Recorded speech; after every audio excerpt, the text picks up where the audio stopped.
आमदार रोहित पवार यांनी सत्ताधारी सरकारावर कठोर शब्दात टीका केली आहे. त्यांच्या मते या सरकारची अवस्था कामे कमी आणि नखरे जास्त अशी झाली आहे. सरकार स्थापन होऊन 46 दिवस झाले असले तरी जनतेला कोणतीही ठोस कामे दिसत नाहीत. उलट गोंधळ आणि अविश्वासाचं वातावरण अधिक वाढलं आहे, असं पवार म्हणाले. पवार यांनी सरकारच्या कामकाजातील उशिरांवर निशाणा साधलाय.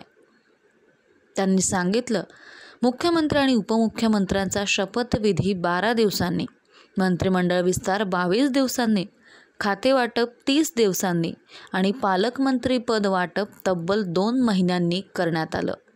इतकंच नव्हे, रायगड आणि नाशिकच्या पालकमंत्री वाटपावरून निर्माण झालेल्या वादामुळे सरकारला 24 तासात नवीन GR काढावा लागला. हे सर्व प्रकार सरकारच्या व्यवस्थापन कौशल्याविषयी प्रश्न उपस्थित करतात.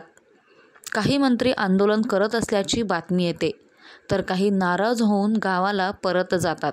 एवढंच नाही तर मुख्यमंत्री आणि उद्योगमंत्री दावोसला देखील एकत्र जात नाहीत आणि उद्योगमंत्र्यांची हॉटेल बुकिंगही मुख्यमंत्री कार्यालयामार्फत केली जाते.